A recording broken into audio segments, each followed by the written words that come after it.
So we only have 39 days before we see some major changes. And I want to explain what's going on and how this is potentially going to impact you and your wallet.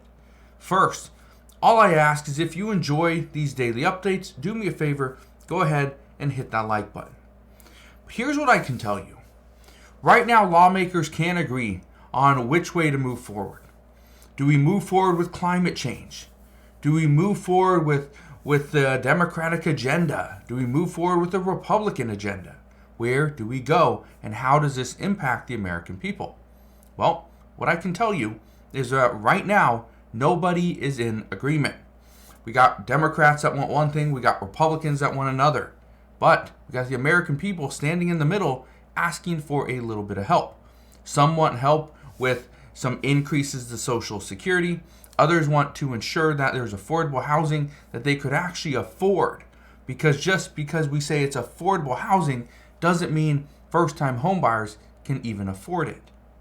Others say, hey, we need to address schools. Some say we need to address the issues down at the border. We need to address our security. Others say, no, we need more infrastructure.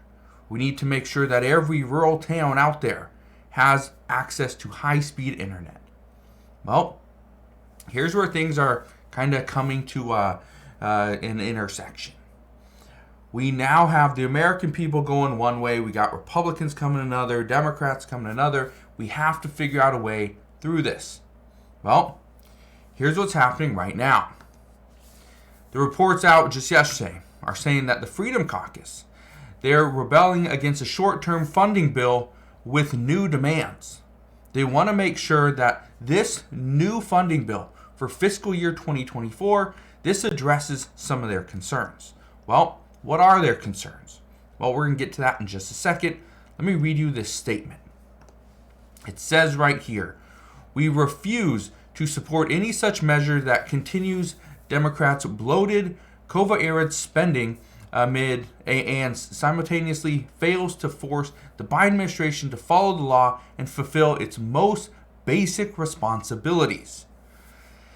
Now, what they're really saying here is you promised certain things, you failed with your basic responsibilities as a president, and we need changes. Well, let me show you what they're asking for first.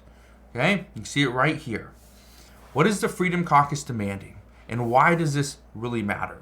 Well, we're going to read that in just a second, but the reason why this matters is because if the Freedom Caucus is already saying that they're going to vote against the bill if it doesn't have some of these demands, guess what? That bill might not pass in the House of Representatives, which means it might not move forward at all. Let's look into this. It says, the conservative lawmakers said any short-term funding bill must include a House-passed GOP border security bill that would boost the number of Border Patrol agents, require the Homeland Security Secretary to resume construction of the border wall, and limit the ability of some migrants to seek asylum in the U.S. That's what the Freedom Caucus wants. But you know what else is happening at the same time? Look at this. Biden is quietly auctioning off border wall parts to stunt Republican effort to restart construction, according to a report. Yeah, all these parts that are just sitting there waiting to be constructed, the Biden administration is selling them off. So even if that is exactly what the Freedom Caucus wants, is to require or to resume construction of the border wall, guess what? You can't do it without the parts. Now we'd have to go buy the parts again, which again would delay the building of the border wall. You can't make this stuff up. It's crazy what's happening. But let's continue to read what the Freedom Caucus wants. It says the group said a bill must also address the unprecedented weaponization of the Justice Department and FBI to focus them on prosecuting real criminals instead of conducting political witch hunts and targeting law-abiding citizens. It says while they don't give specifics, some members of the group have called to abolish the FBI entirely or prohibit FBI or other Justice Department employees from being paid if they were found to have retaliated against a whistleblower. We've seen a lot of that lately. Seen a lot of whistleblowers coming out, right? We've seen some retaliation as well. But at the same time, what they're trying to do is they do not want to just give the Justice Department and FBI pretty much full reign to go and do whatever they want, right? Go on these witch hunts. Now, let's continue reading. It says the Freedom Caucus added that any short-term spending bill must end the left's cancerous woke policies in the Pentagon, undermining our military's core warfighting mission. It is unclear which policies it is referring to. And then this one. It also said it will oppose any blank check for Ukraine in any supplemental spending bills, a sign of opposition to the administration's request this month to allocate an additional $24 billion to the country's war against Russia. So that's what they're saying. They say don't give money to Ukraine. Let's spend it here if we're going to spend it, or don't spend it at all. That's what they want. They do not want us spending any money. And this is why some are saying that one of the biggest factors in this entire negotiation over the fiscal year 2024 spending bill is actually the military budget. It says right here, government shutdown could hinge on fight over woke military policies. It's not just the budget, it's also what is included in that budget. That's where things are getting very interesting. But at the same time, what we're hearing from Democrats is that we need more support. We need additional help for the American people. And where is that help going to come from? Well, one of the biggest ones, and this is something that President Biden has been working on for quite some time. He's failed multiple times, but as of right now, he has a plan that is actually working, that this can work. Because what's going on is in the next about 9-10 days, we are going to start to see millions and millions of Americans are going to have to start repaying their student loan debt. Keep in mind, they don't have to start making payments come September. They can wait a full 12 months before they make one single payment. Okay? It's kind of their ramp. They're trying the on-ramp to start making payments, giving them another 12 months before they start to see their missed payments actually hurting their credit report. But what's actually happening is, starting next month, we're going to see interest start to accrue on these accounts. So, here's what's going on right now. President Biden is pushing for the new student loan repayment plan as bills loom for tens of millions of Americans. That's exactly what's happening. But this is, and just to give you an idea, what is the SAVE plan? Well, the SAVE plan pretty much says that instead of 10% of your disposable of your monthly income going towards student loan debt, they cut that in half. They said, no, 10% is too much.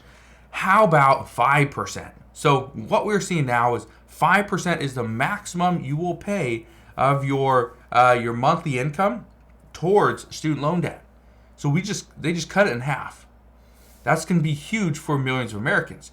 The next thing, okay, on top of that, is that you have this on-ramp. You can wait 12 months before you start making payments. It will not affect your credit. You will be perfectly fine. Okay? Here's what the Biden administration is saying, or President Biden himself. He says if you're eligible for the SAVE plan, sign up now so you can lower your monthly payments in advance of payments resuming this fall. And again, it all starts on September 1st. You can see it right here. Interest will resume on federal student loans September 1st, and the Education Department will begin collecting monthly payments from borrowers in October. Yeah, that's what's happening. Okay? This right here, this plan, this new student loan repayment plan could cut monthly payments for more than 20 million Americans. That's massive, especially in a time when lawmakers are saying, hey, we need to provide more support to the American people. We need to provide more for those that are currently struggling. Well, this is going to do that.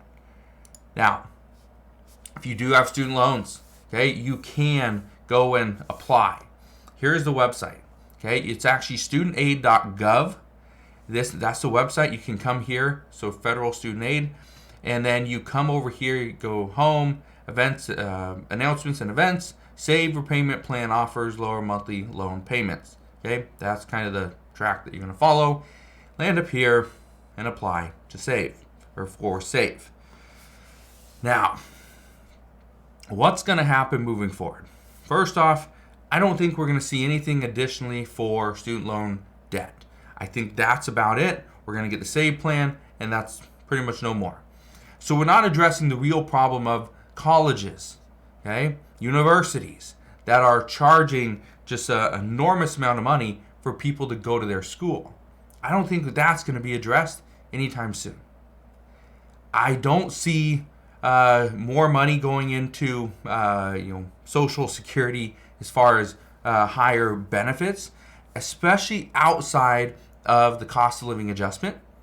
I could see some increases, but what Democrats are calling an increase is technically just a decrease of other expenses.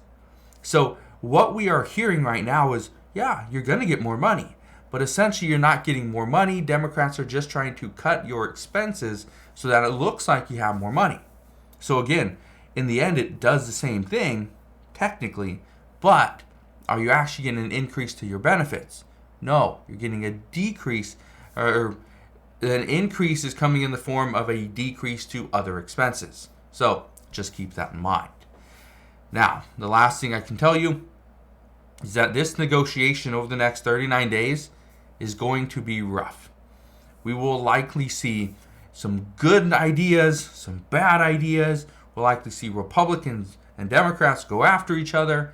But in the end, I do feel we're going to see something get done.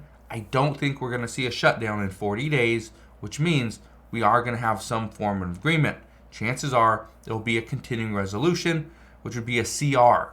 Okay, so it means all the current funding that we have, it just continues to roll over at the same levels. A stopgap bill, which is what some people are asking for, would actually create new funding levels. And that's something that many Republicans say, no, we really don't need it. So we will see what happens moving forward, but that is what we know at this time. As always, as I know more, I promise I'll come back on and share all the latest news and updates. Again, thank you guys for watching. Consider subscribing. I'll see you guys on the next one.